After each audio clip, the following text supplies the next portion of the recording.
Coffee. Once a delicacy reserved for the wealthy, today it's a simple luxury enjoyed by the masses. The obsession with coffee is global. A staple beverage in most cultures, over the past 2 decades, its popularity has skyrocketed. No longer just a simple cup of joe to jumpstart the morning, the rise in demand for specialty coffee, that is, coffee that scores 80 points and higher on a 100-point scale, has infused its presence into every area of life. Global demand has birthed personal consciousness, where it comes from, how it's grown, the quality of life for the farmers, the care given to each and every bean all along the supply chain. People today are willing to spend more and more in search of the perfect cup of coffee. But what is the perfect cup? You decide. Join us as we share the story of the world's most exclusive specialty coffee. Coffee arrived in Europe in the late 16th century via Italy, via Venice. The Venetians were the first coffee traders from Europe. And the Dutch, always eager to trade, found out about this coffee trade and said, well, we want to have a piece of that. So early 17th century, they started exploring the possibilities around Mocha to trade for coffee. In the late 1600s, the Dutch governor of India shipped the first seedling of Arabica coffee to the Dutch East Indies. On Java, the plants thrived. They really grew very strong, very quickly. The traditional manner of harvesting coffee is to painstakingly hand-pick coffee cherries one by one. This process has been virtually unchanged over thousands of years. But a few years ago, I learned about a rare coffee from Indonesia harvested in a very, unique way. This much less traditional method was discovered almost 200 years ago. Kopi diperkenalkan pertama sekali di Indonesia itu oleh pemerintah kolonial Belanda sekitar abad ke-16, yaitu di Pulau Jawa. Karena Indonesia beriklim tropis, memiliki dataran tinggi yang cocok sekali untuk ditanami kopi Arabica. Di Pulau Jawa, pertama sekali pemerintah terjadi juga sekitar abad ke-16 hingga 17, itu di wilayah Sumatera Utara, tepatnya di Mandailing. Pertama sekali ditanam kopi Arabica itu pada abad 16 hingga 17. Dataran tinggi Gayo sangat cocok untuk ditanamin kopi Arabica karena pertama beriklim tropis dan berhawa sejuk, sehingga di ketinggian 1.200-an lebih yang sangat cocok untuk ditanami kopi Arabica. Indonesian coffee is famous because we have many different islands with different microclimate and soil condition. So that resulting different characteristic of coffee from each region.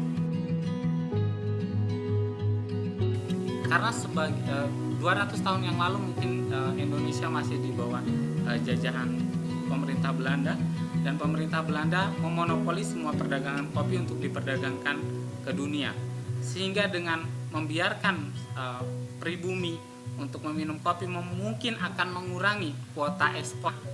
Perkebunan kopi Gayo itu dekat sekali dengan hutan. Kemudian petani juga menganggap bahwa kopi luwak itu adalah hama yang mengganggu dari perkebunan kopi, di mana luwak ini banyak memakan daripada hasil.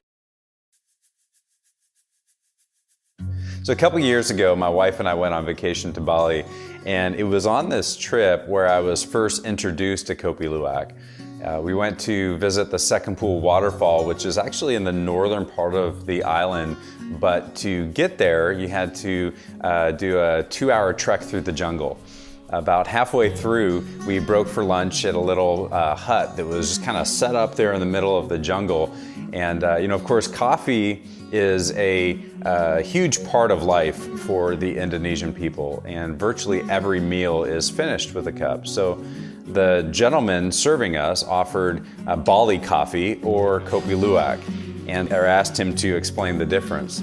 And he explained how the Asian palm civet eats the coffee cherries, but then the bean inside the cherry isn't digested. Kopi luwak was discovered by people who were working on the plantations that were forbidden by the Dutch to drink coffee. As a result of the Java and Padre Wars, Dutch finances were actually in shambles.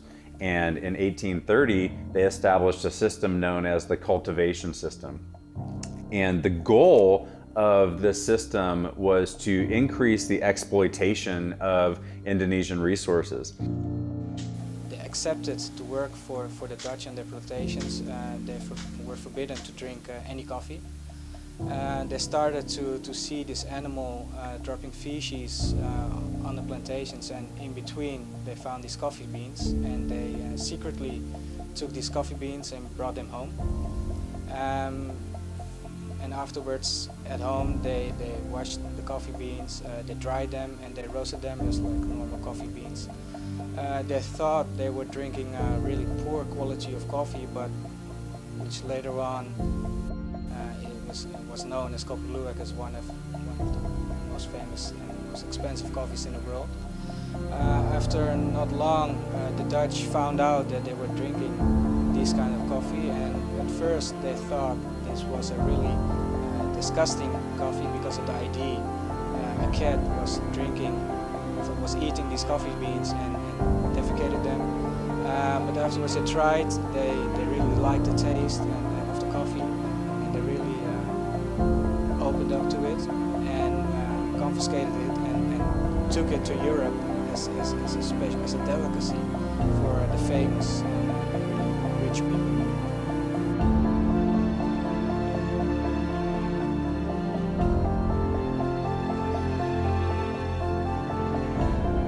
The unique flavor and aromatics of the civet coffee began to really kind of catch on with these Dutch plantation owners, and the rare coffee became highly sought after.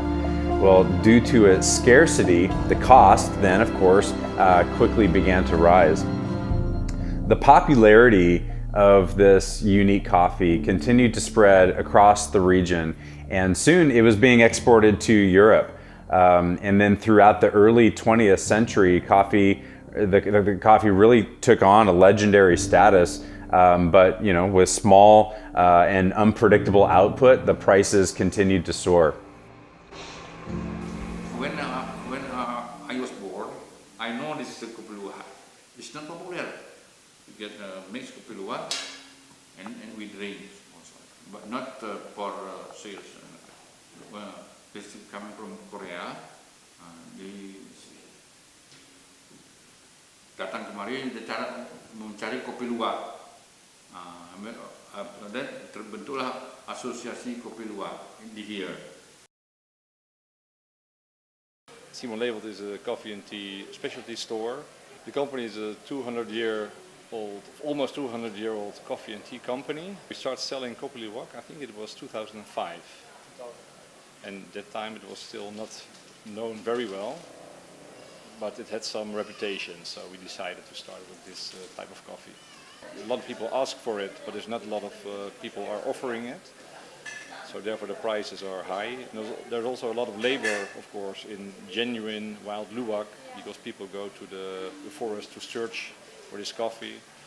So there's a lot of work cleaning the coffee, etc. So I think this makes it an expensive coffee.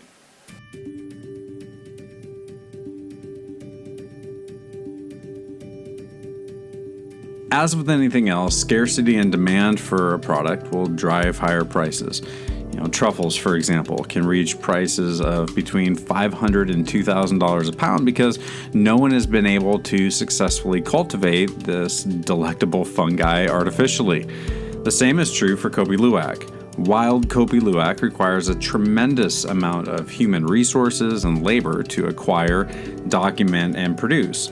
Its rarity, coupled with its unmatchable flavor profile, is the reason those who appreciate the finer things in life are willing to pay the steep price tag associated with authentic wild Kopi Luwak.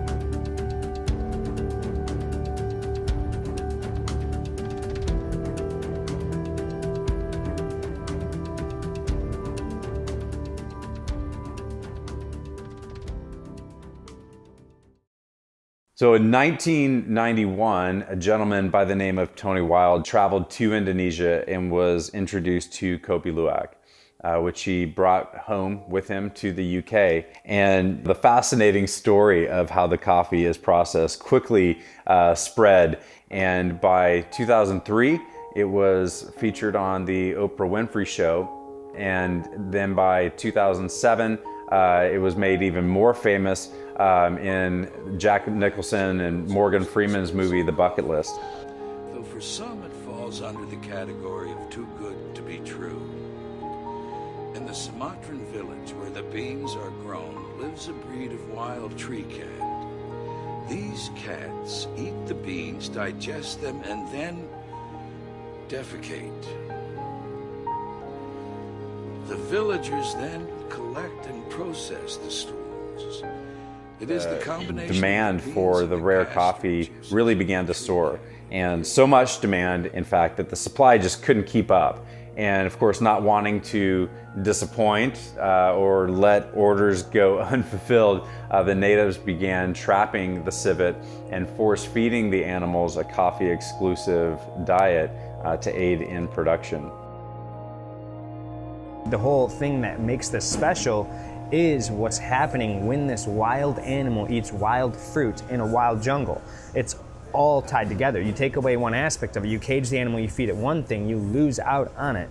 People are drawn to it for a status because of it has been lifted up to this place because of what the process is and the characteristics that are added to it and the flavor that is there. It has been lifted up accordingly and rightly so. But when that's lifted up and it becomes a desirable thing and then you jeopardize the integrity of the process, you now lose what was lifted up. My quest for the truth finally took me back to Bali, where I not only wanted to expose those who were making a dishonest fortune at the expense of others, but also to see if I could find any who were sourcing the coffee in the traditional manner, from the wild. So we traveled to this Kopi Luwak battery farm in Ubud, Bali, and this is a tourist hotspot. People from all over the world travel here, and they actually have these civets on display in the cages. They're not hiding anything, and we were able to take our camera in. Originally, we were using a small hidden camera, but they were so comfortable with the tourists taking video that we went ahead and asked if we could shoot some footage with our big camera. Another thing that was interesting is that all the healthy animals were kept up front in view of the tourists. So everything looks nice, everything looks clean. So when you visit the farm, the animals look like they're all in good health. But we were able to meet this guy who took us kind of behind the scenes and showed us where a lot of the older animals were being held, a lot of the younger animals. So is this animal born in captivity? Born in a cage? And it was these civets that were really responsible for most of the production. The animals up front are just not able to produce the kind of volume of coffee being sold here. Instead, it was the animals that were being held in the back that were responsible for most of the production. And these animals didn't look quite so healthy. Their hair was falling out. They had open lacerations on their feet because of the dangerous cages they were living in. It was pretty disturbing, to be honest.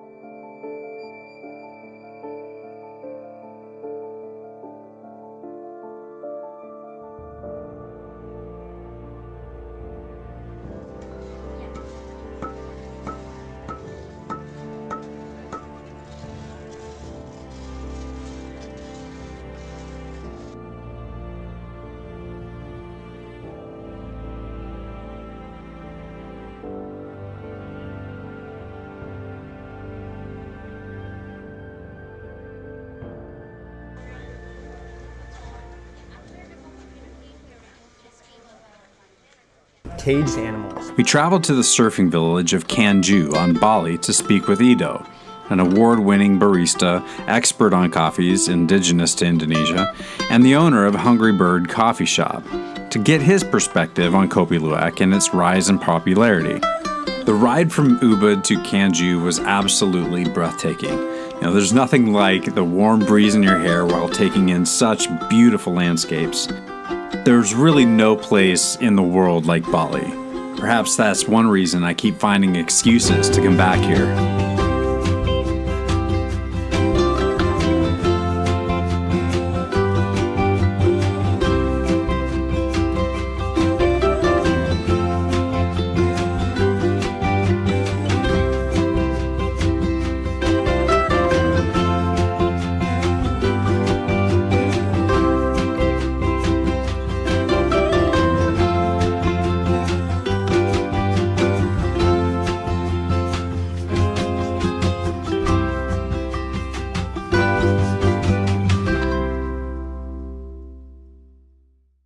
It seems that people are really curious about it.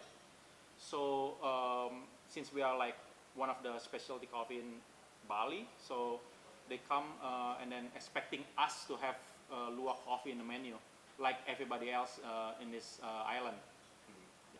I'm not saying coffee luwak is like bad or anything like that. I mean, like usually coffee luwak is like badly roasted. So out of the curiosity, I try like, what if I get like coffee luwak and then I roast it properly? And then it's actually quite balanced cup of coffee, and then smooth. So it's really have a really rounded feeling to it to provide all of that.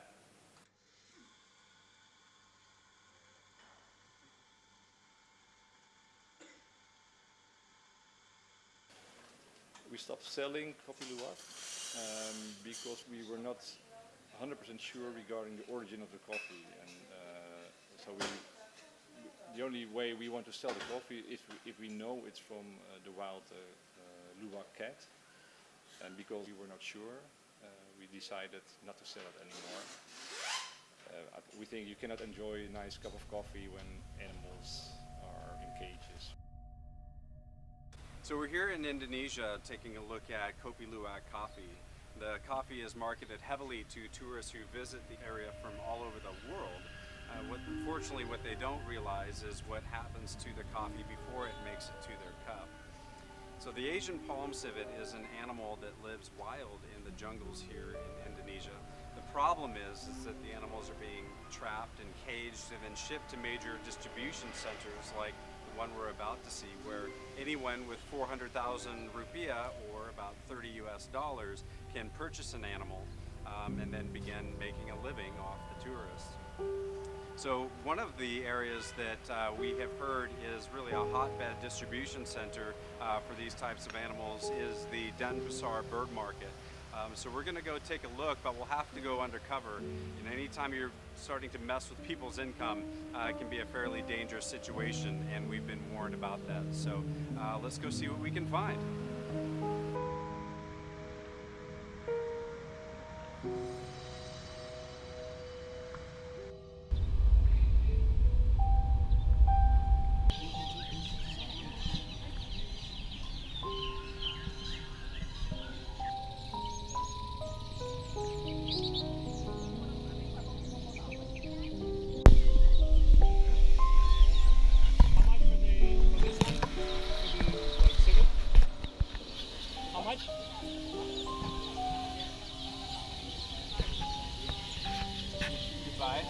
The scene at the Denpasar bird market was upsetting. Of course, the culture in Southeast Asia is very different from Western culture, but I felt like I had just stepped into an animal welfare commercial. All the animals were housed in cages, stacked upon cages, and the smell was horrendous.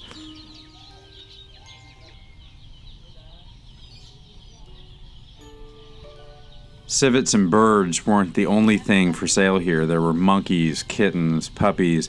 The poor things just looked terrified. What's it? Mongoose? Oh.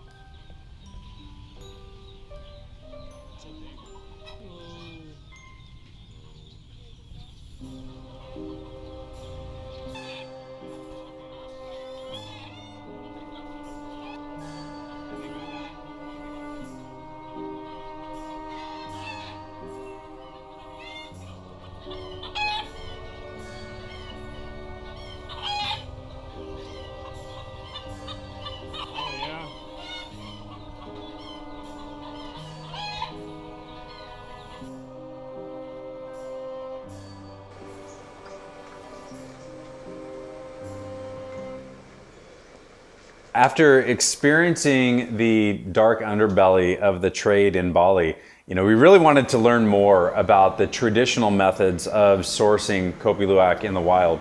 So in order to do this, we had to travel about 30 hours to the Aceh region of Sumatra to meet with the farmers and the Gayo Coffee Protection Society, who have created a certification system to ensure that no caged animals are being used in the region's coffee production. We were picked up at the airport by Ade. Ade is in charge of ensuring that the smallholding farms are in compliance with the criteria set forth by UTC, the Rainforest Alliance, Fair Trade, USDA Organic, and other certifying bodies. We left our villa yesterday at 3 o'clock in the morning and then finally arrived in Medan, Sumatra a little bit after noon yesterday. We thought that it was going to be about a 9-hour car ride. It ended up turning into 13 hours. Then we had some other complications. We are actually pulled over on the road right now. We had to stop here. We ran out of gas.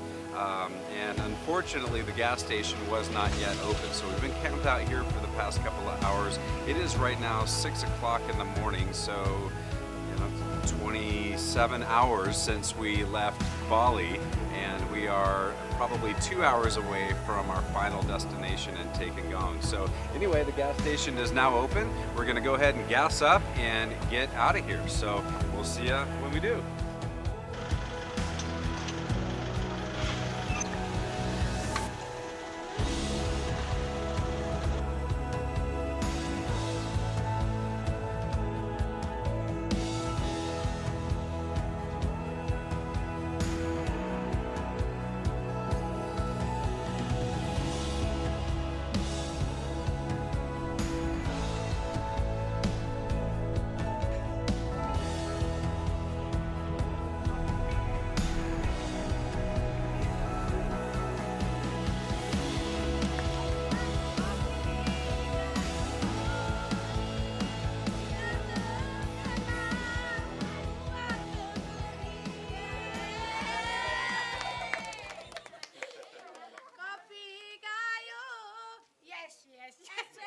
We pulled up and everyone was so excited to meet us. They were singing and laughing and asking us to take pictures with their children.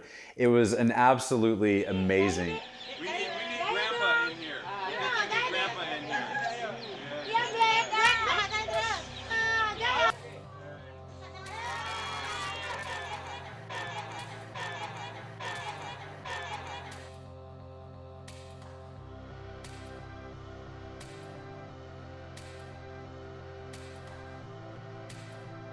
I was really excited to have the opportunity to meet Selamat, just to get his perspective on what his life is like, the struggles he faces, what his family's ability to generate income from kopi luwak really means to him.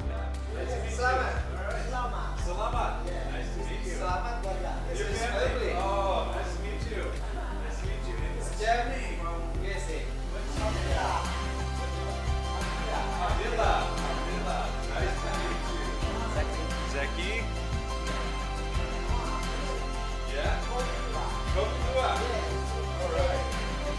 Hindari kopi luwak. Wow. Okay, well, thank you. Nama saya Selamat, sebagai kolektor dari perusahaan Sumatera Jaya Kopi. Istri saya punya seorang istri, 3 orang anak. Kebetulan anak saya yang 2 di Jawa lagi sekolah.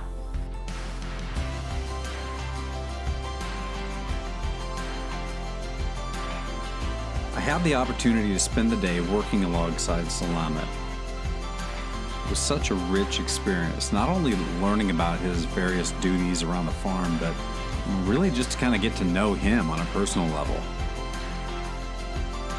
On the surface, we share very little in common. But at the end of the day, he's a man who's willing to do whatever it takes and work hard to provide for his family. I can relate to that. And if you want to know what it's like to provide for your family, I mean, these guys work hard. It was back-breaking work, but at the same time, I really enjoyed the opportunity to jump in and help out.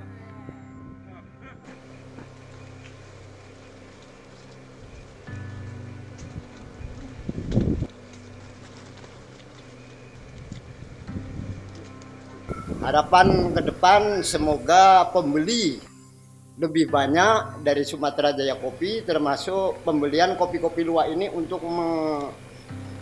meningkatkan pendapatan pribadi saya, khususnya anggota petani gitu.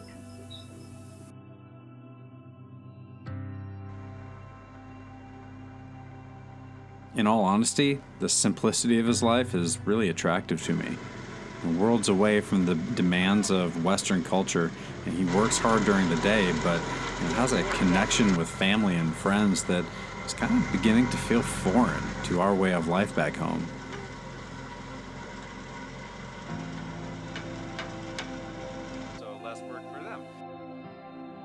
I mean, we've had coffee from the Tekengan region in Sumatra that was just normal washed coffee, and we've cupped it next to luwak coffee from the same region, the same coffee, and seen just a radically different cup, which we can only trace that to what's happening with the fermentation inside the stomach and what's happening with everything else the animal is eating. So it's fascinating to get such bright characteristics from a Sumatran coffee.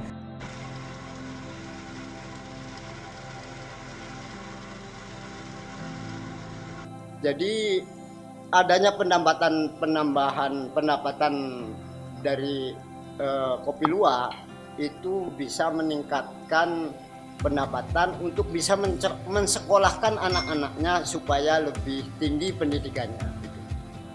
Buah avocado, salah satunya kesukaan makanan luwak. Jadi luwak memakan buah-buahan hutan, termasuk ini avocado. Ini pohonnya ini.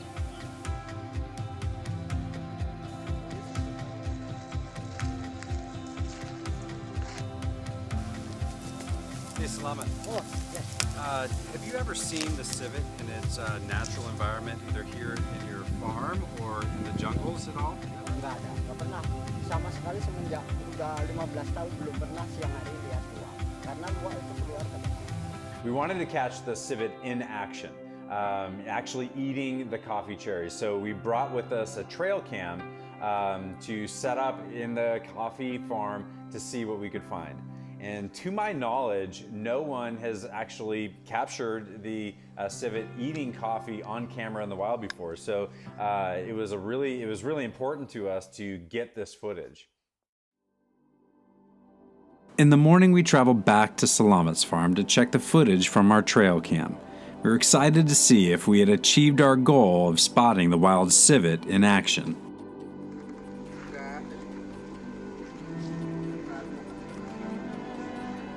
Unfortunately, when we checked the camera the next morning, we found that although something did trigger the motion sensor, we didn't actually get any footage. So we were really disappointed since we only had one more night to get the shot. So we made some changes, repositioned the camera. Okay, so we did not find what we were looking for the other night when we set this up. This animal is common in these hills, but it doesn't mean that we're going to capture it on camera. We're looking at a very small field of vision, about this big, so we get what we get. So anyway, we relocated to this spot. We've got some low-hanging fruit here. We're hoping that will kind of lure the animal in. So we'll see what we see. Hopefully we can catch this on video. If not, well, we tried. So we'll see what happens here. I'm going to go ahead and activate the camera, and we'll check back tomorrow.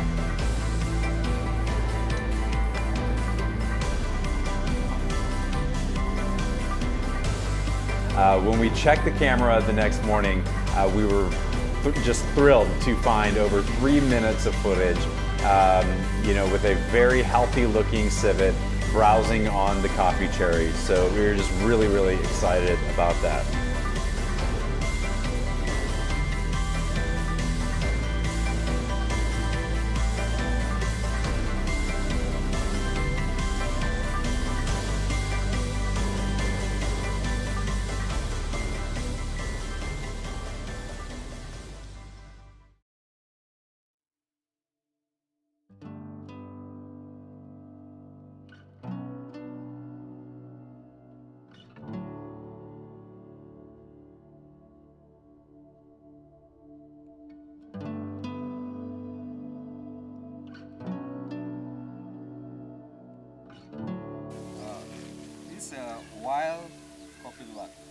can identify from the dropping. Cotton, we can see this many seed in this dropping. Also, we can find like a berry. If we can compare with the fake kopi luwak, we can identify first from the dropping appearance. Because for the fake kopi luwak is they made from the unqualified coffee from the farm. They take it and they mix with fruit, banana, papaya, and put in one bamboo stick and Press it in and put in the soil in the ground. the ground for 2-3 days for fermentation, and then take. And then they try to bring it try to to you bring- and try to yeah. sell it. Yeah, And no, but you can tell Yeah, we can based tell. on what? based on the character of the dropping here. Uh-huh. You can see, and also we can open the green bean. You can see about the silver skin and the center line of the parchment. I see. You can see it like that. Okay, yeah, very cool. So Ini 3 hari. 3 days. 3 days. So this days. is 3 days worth right Yeah. here. Okay, all right. And about how much is this? Maybe half a kilo? Half kilo. Half kilo. Half kilo. Okay. Half kilo for 3 days. So 1 kilo a week, maybe at Yeah. this rate. Yeah. Yeah. Okay. All right. Very hard to come by, but there's a lot of these farms around here. Yes. So, but this was just from your farm here. Farm, yeah. Okay. All right. Very good. Okay. Well, let's go take a look and see if we can find something fresh for today. Okay, we Yeah? hope. Yeah. Okay.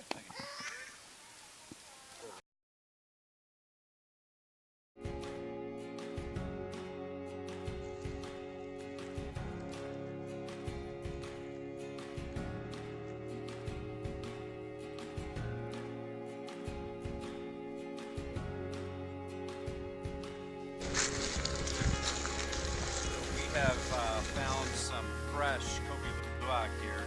It's about 8:30 in the morning, give or take. And one of the things that's important to realize is that when these guys collect this, they go out first thing in the morning before the sun comes up and really starts to bake the kopi luwak. So you want to collect it fresh, yeah? So they come out each morning. When you wake up, you come, you look, you find. And here we have found some fresh kopi luwak. What's interesting is we're right here next to this tree where you have guava fruit and passion fruit right here. So the animal has clearly been eating this. You can actually see the seeds, but this is what it's going to look like when it is left here by the animal. You can see he's been eating quite a bit of coffee. So interesting.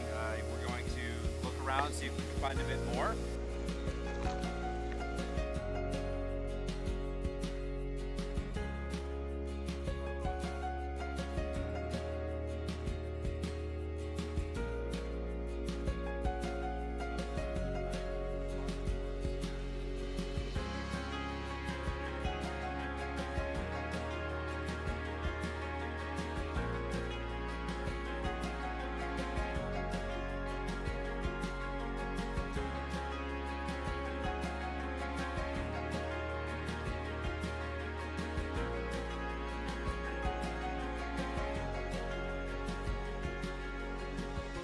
You have this animal which is eating all these other fruits and all these other things in the wild. So then you have the bean that they eat and they swallow this, they eat the cherry, they swallow the bean, it goes into their stomach, and then it ferments and mixes with all the other fruits and things that are already inside of the civet's stomach. So you get the other characteristics from the areas around it and all the things that the civet is eating. So it's just super fascinating coffee that there's nothing else like it. There's nothing else that has this type of value added to it.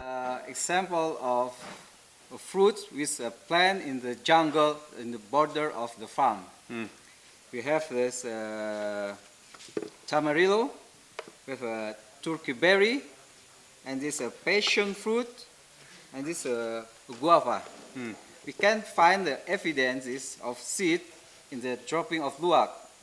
It's why we can see the difference between wild luwak and cage luwak. Yeah.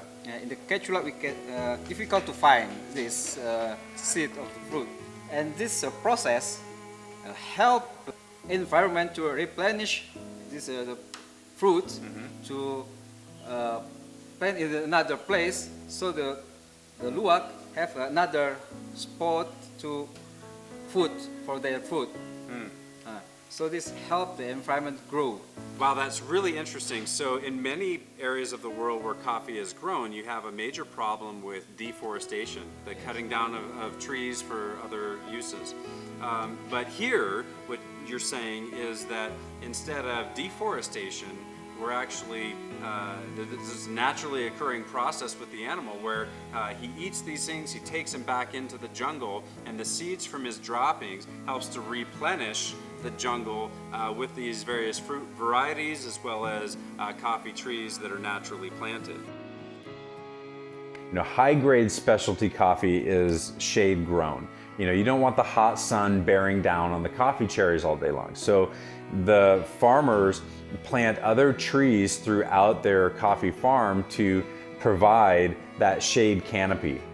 But because they understand that the natural diet of the civet is made up of different fruit varieties, farmers will often plant, you know, guava and avocado and jackfruit trees, which then serve a dual purpose. The best cherries, the ones that the animals are picking and eating, are the ones that are the ripest. So to start with, you were getting the coffee off of the plant at its ripest point. But for this coffee, it is also being processed in the stomach of the animal with the other fruits that it's eating, and those fruits are seasonal as well. So we're getting different flavors imparted to the cherry, to the bean, as they are processed in the stomach of the animal. And so as those are selected at different times during the harvest season, those flavors will change a little bit, and that's going to be a fun and an adventure to pull those flavors out. Also, for wild coffee luwak is have also benefit for the farmer. The benefit for them is they can collect it as additional income because they can sell it with high price. The explosion of the specialty coffee market in recent years has provided the ability for many farmers to enjoy a significantly increased quality of life. Extra income provided by Kopi Luwak has given a lot of hope to many in the region who are really just kind of struggling still to get by. What is the income that you receive from this Kopi Luwak? Salamat shared with me his love for farming and just what a rewarding livelihood it is. You know, of course, it's physically demanding work, but he loves that each day he can look back and really just kind of see the improvements he's made to his farm and the crops. And although he considers himself to be blessed that he's been able to continue in his labor of love all these years, he often worries that a bad crop or a season of drought could force him out of business altogether. He explained that although farming coffee in the traditional manner provides for his basic expenses, it's really just not enough to grow the operation or hedge against future economic or environmental crises. For this, he relies on the additional income that he collects from the Kopi Luwak. Of course, the margins are much higher for this coffee due to its scarcity and the amount of work that it takes to collect the coffee from the jungle.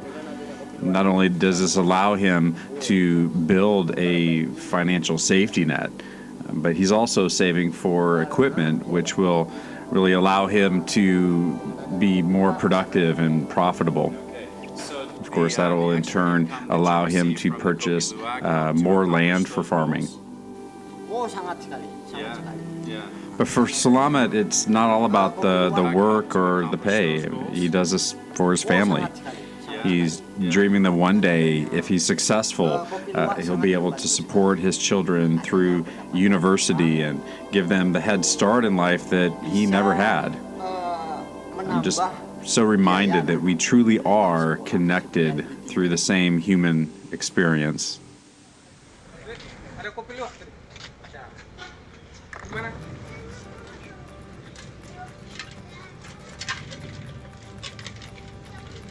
Collectors go and visit each of the smallholding farms in their network a couple of times a week to pick up the coffee that's been harvested and transport it back to the main processing facility.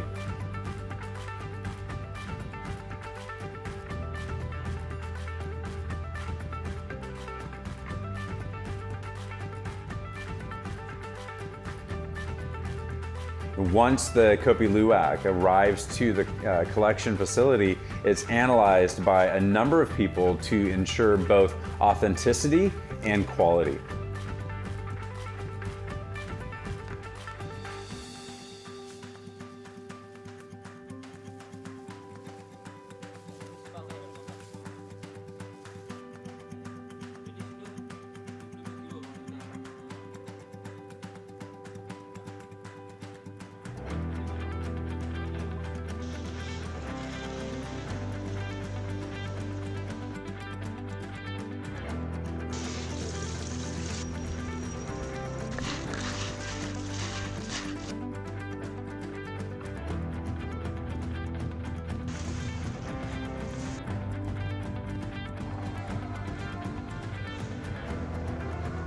After drying, the Kopi Luwak is then taken to a hulling machine where the parchment, which is actually a thin layer, thin silver covering, is then removed from the beans.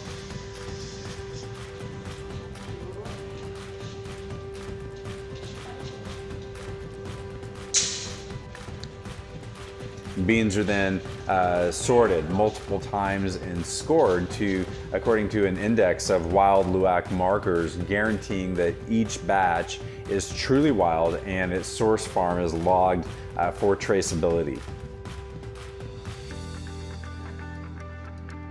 Each bean is sorted for quality several times and scored according to an index of wild luwak markers. This guarantees that each batch is truly wild and its source farm has been logged for traceability. Hanya untuk luwak, hanya kita berikan berdasarkan cupping by dia. Kalau sudah cupping kopi luwak bagus, maka kita kasih sebenarnya. Dan harus jelas siapa petani, di mana petaninya yang membuat kopi luwak itu. Nah, baru kita kasih buat, karena kalau tidak begitu, kita khawatir semua orang mengatakan bahwa ini kopi luwak. Ini beneran ini kopi luwak. Padahal it's not kopi luwak. Karena itu kita perlu cupping oleh Pak Haryadi, baru kita lihat originalitas. Luwak yang itu luwak tangkar dan luwak ya. Kita terima setelah sampel. Kami terima, kemudian sampel itu kami serahkan kepada tim, kayu per tim, pihak tim Haryadi. Lalu Haryadi cupping setelah cupping itu ini adalah betul kopi luwak. And then dari mana kopi luwak? Dari katakan batu lintang atau dari mana? So it's exciting to know that there are certification processes being put in place, and there's a lot of things happening to make sure that, one, the animals are being treated in a humane way, and two, that the authenticity of this process, which makes it unique, is continuing to be upheld and monitored, and to be able to sort through what is real and what is not. Finally, green beans are shipped via air transport directly to the roasting facility in the United States. This coffee is roasted to order using a proprietary roasting process that allows the unique flavors of the Kopi Luwak to truly be brought to life.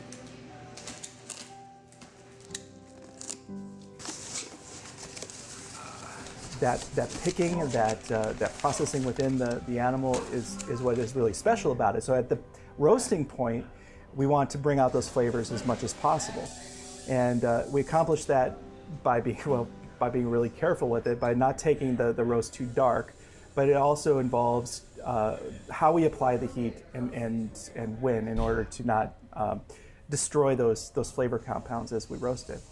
We also honor the hard work that goes into those beans, because we're trying to bring out and not hide and not put something into the bean that isn't already there. A lot of times when you're talking about just regular coffee processing, one of the biggest problems you have is that unripe cherries are processed with ripe cherries. So that impacts the cup. It'd be similar if I cut up a bunch of bananas and I had a green unripe banana and I sliced it up and then I mixed it with a nice ripe banana. You're gonna eat that bowl of bananas, whoever eats bowl of bananas, and as you're eating it, you might get one, oh, that tastes good, and then, oh, wait, that's weird, oh, and then that tastes good, oh, and that's weird. But ultimately you have this weird bowl that's unbalanced because you have some that's ready, some that's not. So with the Kopi Luwak, what's fascinating is this animal is only eating what is ripe and ready. So the cup is going to communicate what the cup means to communicate, because it's actually all ripe characteristics. We go through a process to profile each coffee that we roast. What we do is roast multiple batches, then cup those, which is, cupping is a process of sampling coffees. And then we can go back to the graph data that we have from each roast and determine what is bringing out the better flavors, and then move in that direction for each of the coffees that each batch that we roast. And for coffee like the Kopi Luwak, that's going to change over time because the animals are eating different fruits along with the coffee cherries. So different flavors will present depending on when those are harvested.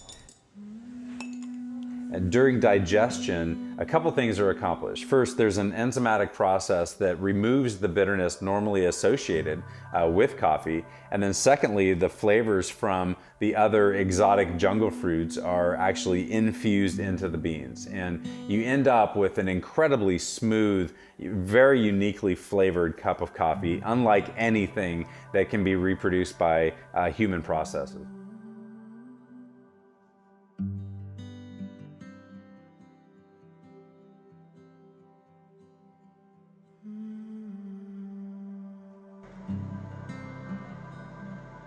Although recent strides in certification models are proving beneficial for the animal, the environment, local economies, and coffee lovers alike, there are those who are still reluctant, fearing that even discussing Kopi Luwak will cause a rise in cage production as public interest is piqued. The truth, however, is that there will always be a demand for authentic Kopi Luwak. Simply sweeping the topic under the rug and hoping the public forgets about its existence is only a temporary solution, a band-aid which will lose its effectiveness the next time it inevitably makes its way into the limelight. Instead, perhaps a continued focus on strengthening certification models, leveraging technology to create increased transparency at each point along the supply chain, and educating the public on how to avoid caged Kopi Luwak will help create an environment where the risks far outweigh the rewards for those who would attempt the unethical procurement and sale of the coffee. It's been said that ignorance is voluntary misfortune. My hope is that this film will arm consumers with the knowledge they need to make informed decisions about the companies and importers they do business with. Demand only the best, and the best is what you'll receive. But this best isn't just what's best for your conscience or your palate, but perhaps more importantly, what's best for our planet as a whole.